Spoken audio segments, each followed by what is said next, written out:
23. Editorial Actas es una referencia indispensable para todos aquellos lectores que sienten inquietud por conocer nuestro pasado, aquellos que, como el que fuera controvertido canciller de Inglaterra, piensan que la historia hace a los hombres sabios. Editorial Actas, un lugar de resistencia, un lugar de defensa de la historia rigurosa y veraz de la España tradicional y de sus valores. Editorial Actas, siempre en grandes superficies o en tu librería habitual. Consulta nuestras novedades en actashistoria.com.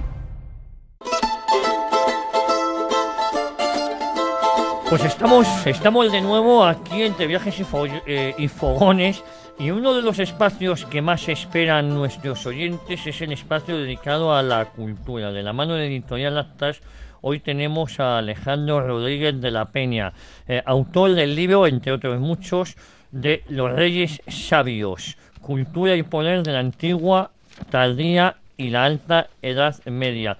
Don Alejandro, muy buenas tardes. Hola, muy buenas tardes. Bueno, decir de don Alejandro Rodríguez de la Peña que es doctor en Historia Medieval por la Universidad Autónoma de Madrid, si no me equivoco, premio extraordinario fin de carrera, además de otros muchos premios, investigador también.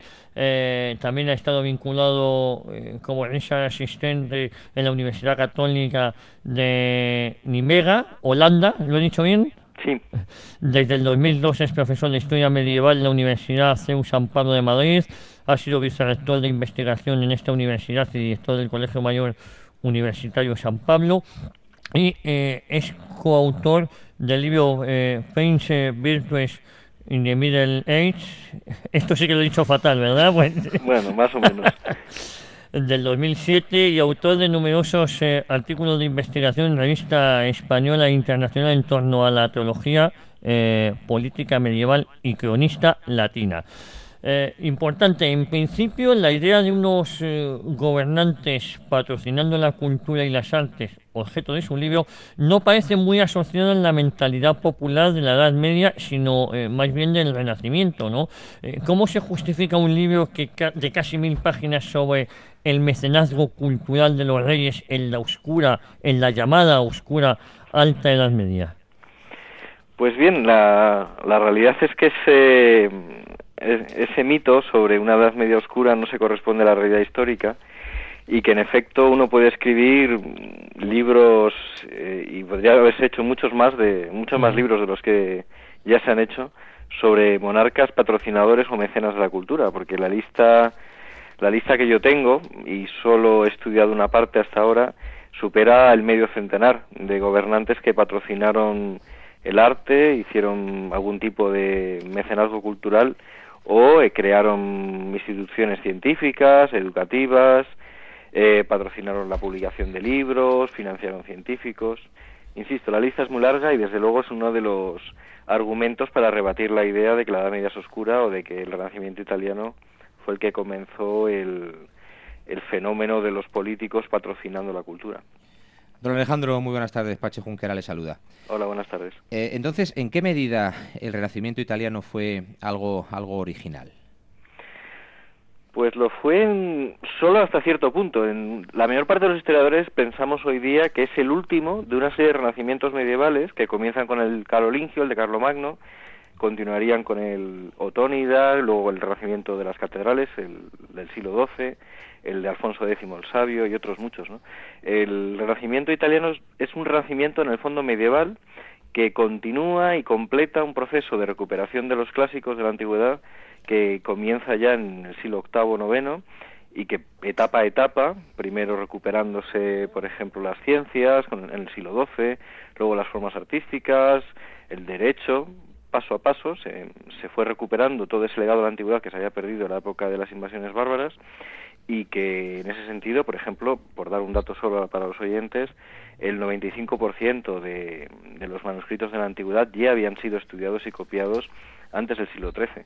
Luego hay también mucho de exageración y de mito en la idea de que hay una luz cultural o artística que vuelve con el Renacimiento italiano tras 1000 años de oscuridad. Esto es un tópico que todavía mucha gente sigue creyendo en él, pero que la historiografía en los últimos, podemos decir, las últimas décadas lo ha desechado. Don Alejandro, buenas tardes. Luis Miguel Sánchez de saluda. Buenas tardes.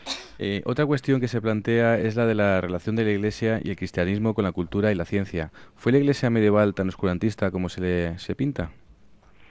Pues no, la verdad es que no, para nada, porque la verdad es que este es uno de los mitos que tiene menos apoyatura. Los anteriores que he mencionado tienen poco apoyo, desde luego son muy cuestionables, pero es que este no tiene ninguno en absoluto.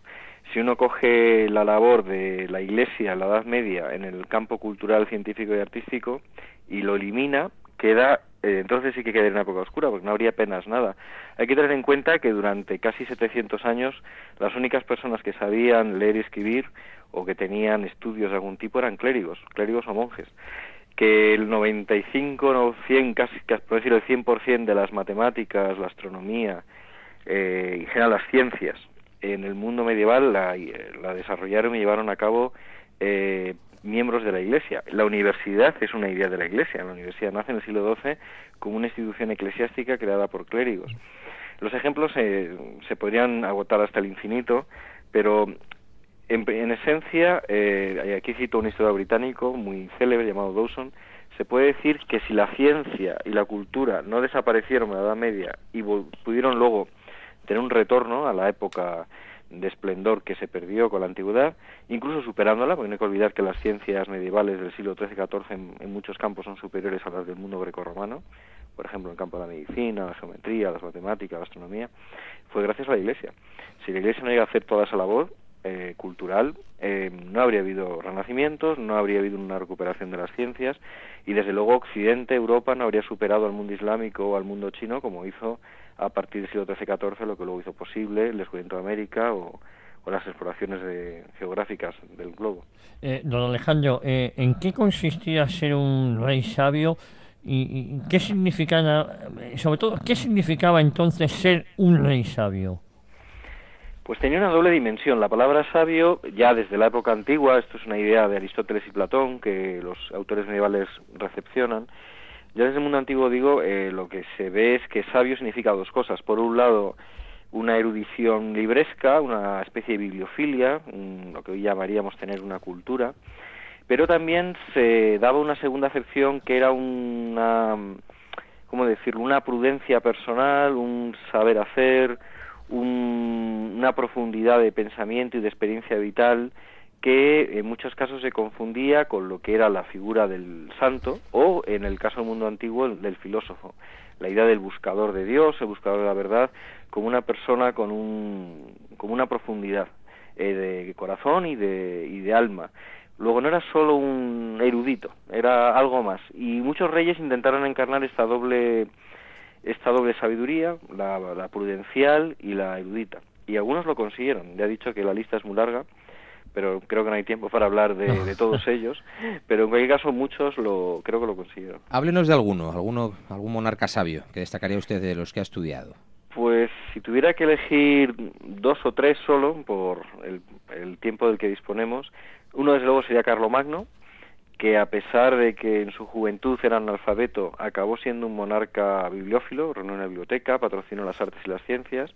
El Renacimiento carolingio, que supuso la copia de 8.000 manuscritos del mundo antiguo y su rescate, que supuso que no se perdieran para siempre las obras de Ovidio o de César, se debió a él, a su esfuerzo personal, a su patrocinio de los artistas y de los intelectuales.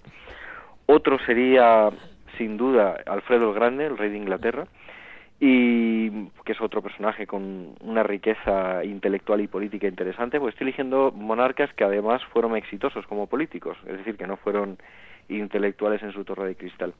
Y el tercero que elegiría probablemente sería Carlos IV, el emperador Carlos IV de Alemania, que recuerda en muchos aspectos a Carlos V, a nuestro Carlos V, en su proyecto imperial, en su cultura, en su visión idealista de la política europea, de la unidad europea. Elegiría muchos más, pero sí que quedarse con tres, elegiría estos tres. Don Alejandro, y en el caso español, ¿qué rey destacaría? Bueno, desde luego Alfonso X el Sabio es por derecho propio el más brillante, probablemente de la Europa de su época. El siglo XIII europeo él brilla con luz propia en el campo de la astronomía, en el campo incluso de la química, de varias ciencias, destaca muchísimo. pero es que además es un poeta que consiguió la lírica gallega, como es muy bien sabido, con las cantigas de Santa María llegar a cuotas elevadísimas. Es un monarca muy especial a nivel europeo. Ahora, y ya termino, por decir un monarca a veces injustamente tratado, creo que Felipe II, tan grande en tantos aspectos, muy pocos incluso de los que le admiran recuerdan la faceta de rey bibliófilo y rey enormemente erudito en varios idiomas de Felipe II, que creo que es un monarca que hay que reivindicar por muchas razones, y también en esta. Geoffrey Parker, en su reciente biografía, ha reivindicado esta dimensión sapiencial de Felipe II. Don Alejandro, antes de terminar, ¿en qué está trabajando ahora mismo? Pues la segunda parte, la primera parte, la que ustedes tienen ahí, Sí. acaba en el año 1000, es la primera parte de la Edad Media, y estoy escribiendo la segunda, que acaba precisamente con Carlos V, con la llegada de los Austrias. Y bueno... ¿Y tenemos título a esta segunda parte o todavía no se puede todavía decir? no, todavía no. Es un trabajo de muchos años.